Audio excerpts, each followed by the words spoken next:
Today, we will discuss a series of matters related to protecting and developing our information networks. So these measures are designed to counter any external threats. Of course, this is a very relevant matters a lot for our sovereignty, for the Russian economy, for public administration, and for the stability of our society in general.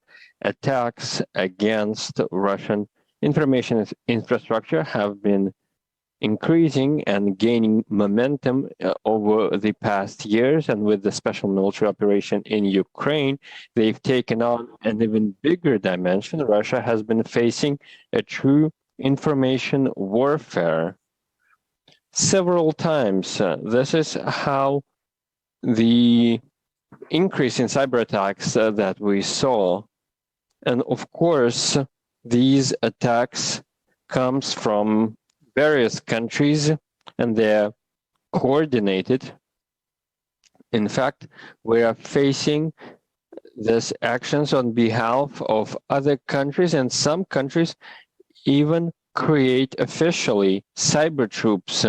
They are trying to undermine our critical information infrastructure, and the mass media and financial institutions were the first to suffer, along with the main websites and networks. There were also attacks against government websites.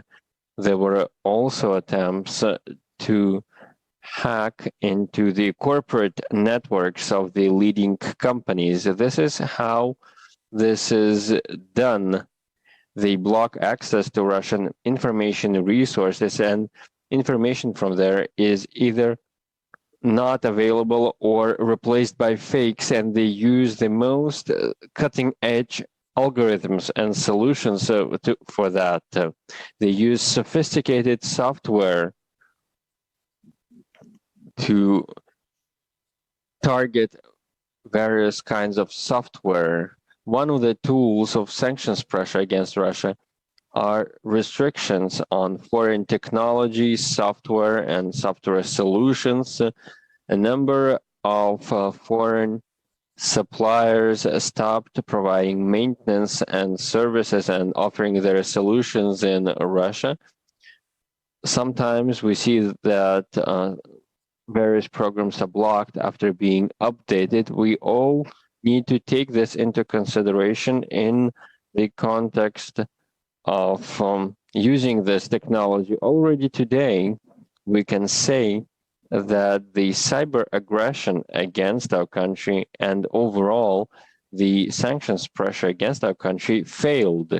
Overall, we were ready to face these attacks. We've been engaged in a system-wide effort over the past years, and our experts worked very seriously on ensuring our cybersecurity and securing our communications channels, and much has been done to this effect, including to develop our own cutting-edge technologies, which enabled us to be in step with the time.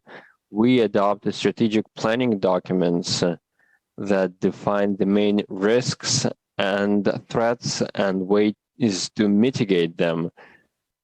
We've created a legal framework for effectively protecting information from critical infrastructure and public administration. Of course, these threats are evolving.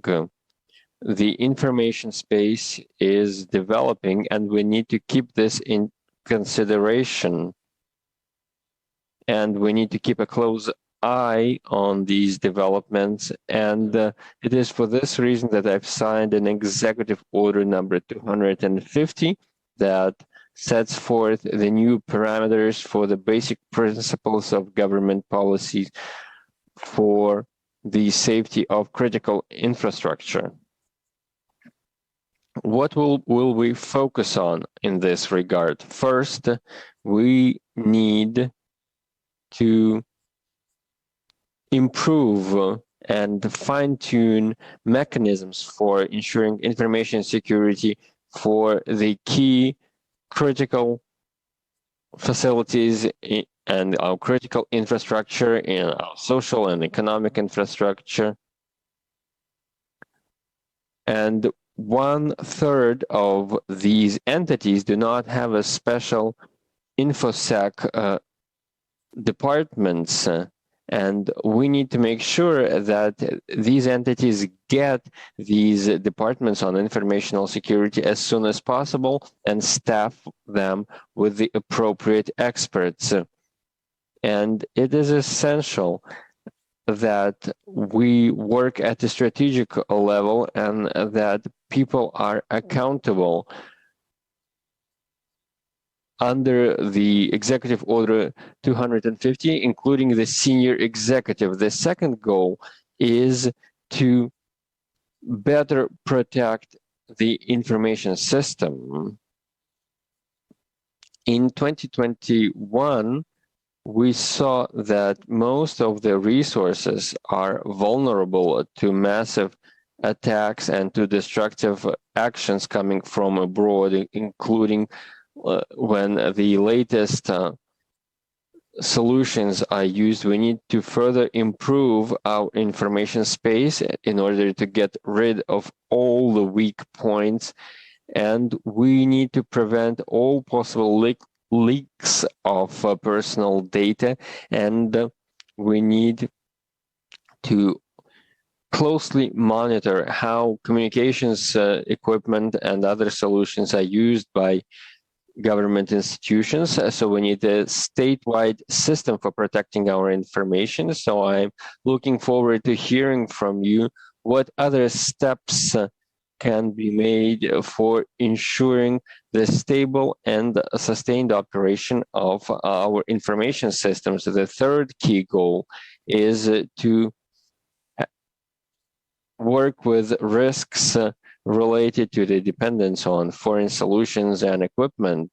Once again, we are currently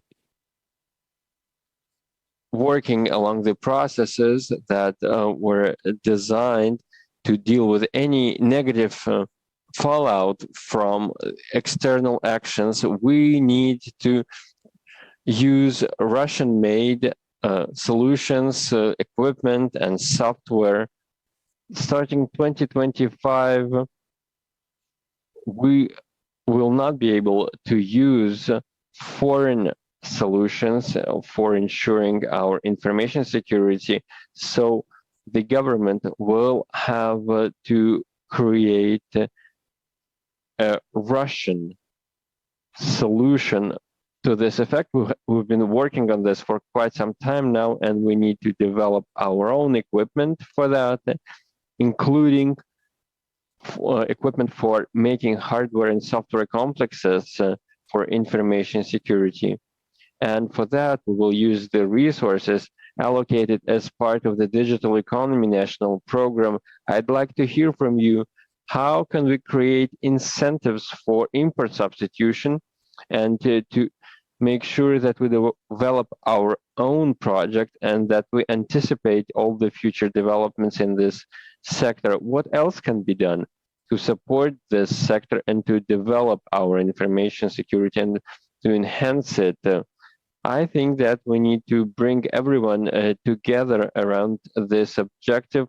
We've created a national headquarters for preventing targeted computer attacks. Every region has a commission on cybersecurity. We have these commissions in all federal districts. We need to make sure that all the stakeholders coordinate their actions, including at the regional level. Let's get down to work. I would like to give the floor to Secretary of the Security Council, Mr.